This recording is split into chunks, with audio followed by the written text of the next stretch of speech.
प्रिय भक्तगण, आज हम आपको एक कथा का श्रवण करा रहे हैं जो सुनने मात्र के आपकी जीवन में सुख संपत्ति और धन की वर्षा होगी। तो चलिए कथा को प्रारंभ करते हैं। श्रोताओं, एक बार की बात है, किसी देश में एक राजा रहते थे। वो और उनकी रानी दोनों ही भोलेनाथ के बहुत बड़े भक्त थे। उन्होंने अपने महल में तोता मैना का जोड़ा पाल रखा था और उन्हें एक ही पिंजरे में रखा था। अब ये तो सभी को पता है कि मियां बीबी में एक ना एक दिन लड़ाई जरूर होती है। तो काफी समय बीत चुका था। एक दिन मैना तोते से कहती है कि मैंने मान लिया कि यह पुरुष बड़े पापी होते हैं। ये बहुत ही बड़े धोखेबाज होते हैं। मौका मिलने पर यह कुछ भी कर सकते हैं। मैना की बात सुनकर तोता बोला, तू तो रहने ही दे।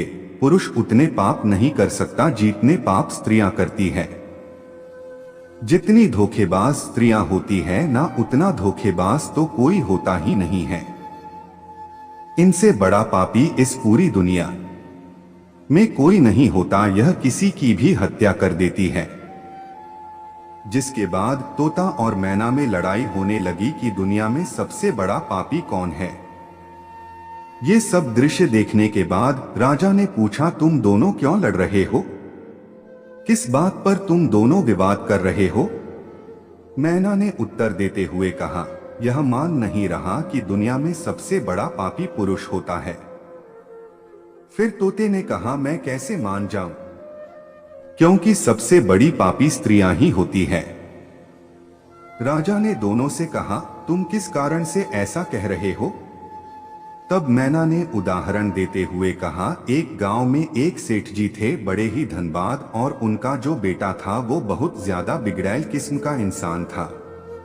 सेठ जी का लड़का इतना जुआ खेलता था कि सेठ ये बात सोचते सोचते एक दिन स्वर्ग सिधार गए।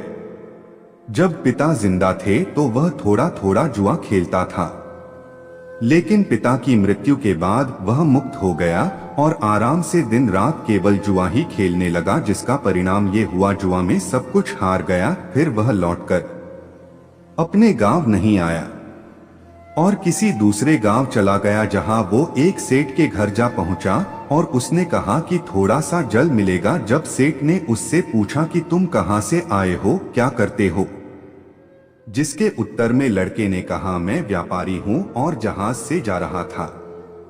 व्यापार करने में मेरा सामान समुद्र में डूब गया, तो आप मेरी कुछ मदद कर देते तो अच्छा होता।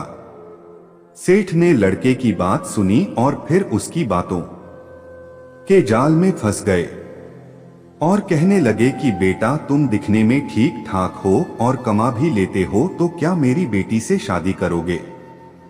ये बात सुनकर लड़का खुश हो जाता है और शादी के लिए हामी भर देता है, जिसके बाद दोनों का विवाह हो जाता है और सेठ अपनी बेटी को खूब सारा धन देकर विदा कर देता है। अब इस लड़के को तो केवल धन के लिए विवाह करना था, जो वो कर लेता है। विवाह के बाद वो लोग जा रहे होते हैं तो रास्ते में एक जंगल पड़ता है। तब वह लड़का अपनी पत्नी से कहता है कि देखो, हम लोग जंगल से गुजर रहे हैं, तो कोई भी चोर तुम्हारे जेवर चुरा सकता है। तो ऐसा करो कि तुम अपने सारे जेवर उतार के मुझे दे दो। अब उसकी पत्नी ने उस पर भरोसा करके अपने सारे जेवर अपने पति को दे दिए। देती भी कैसे नहीं, क्योंकि वो उसका पति था। जिसके बाद उस लड़के ने अपनी पत्नी के जेवर एक कपड़े में रखकर अपनी कमर में बांध लिए। फिर वह सभी एक जगह आराम करने के लिए रुके। तब उस लालची लड़के के साथ आई दासी को उसने मार डाला और अपनी पत्नी को कुएं में गिरा दिया कि वह उसमें डूबने से मर जाएगी। वो वहां से चला गया, किंतु उसकी पत्नी मरी नहीं और कुएं से बाहर निकलने के लिए आवाज लगाती रही। कुएं के पास से एक आदमी गुजर रहा था। तब उसने किसी महिला की आवाज सुनी तो उस व्यक्ति ने उस महिला को कुएं से जैसे तैसे करके बाहर निकाला।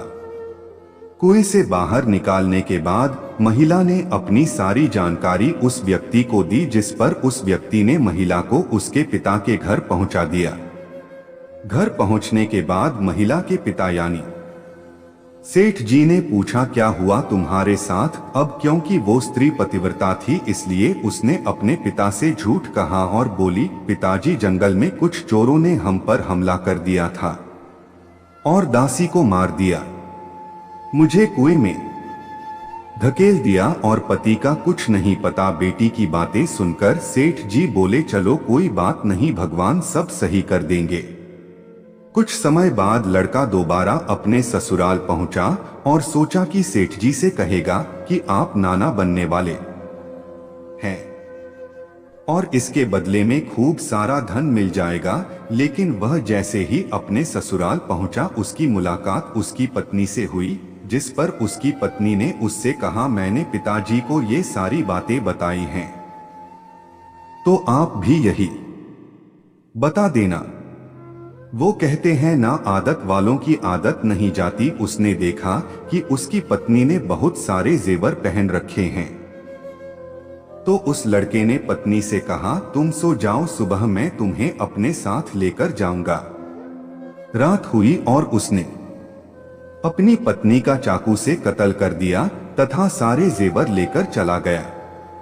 राजा को ये सब कहानी बताने के बाद मैना ने कहा कि इसलिए मैं बोलती थी कि पुरुष दुनिया का सबसे बड़ा पापी इंसान होता है। उसने अपनी पत्नी को मारा और सारा सामान लेकर चला गया। मैना की ये बातें सुनकर तोते ने भी राजा को एक कहानी सुनाई, जिसमें उसने स्त्री के चरित्र को लेकर बात की थी। दोनों की बात सुनने के बाद राजा बोले, इस बात का उत्तर मैं देता हूं कि कौन सबसे बड़ा पापी है। राजा आगे बताते हैं कि जिस इंसान की सोच उसके स्तर से नीचे गिर जाती है वह इंसान पापी होता है, फिर वो भला पुरुष हो या स्त्री, क्योंकि इंसान पाप करने से पहले यह नहीं सोचता कि वह स्त्री है या पुरुष, उसे पाप करना चाहिए या नहीं। तो मित्रों, आपने जाना कि दुनिया का सबसे बड़ा पापी कौन है।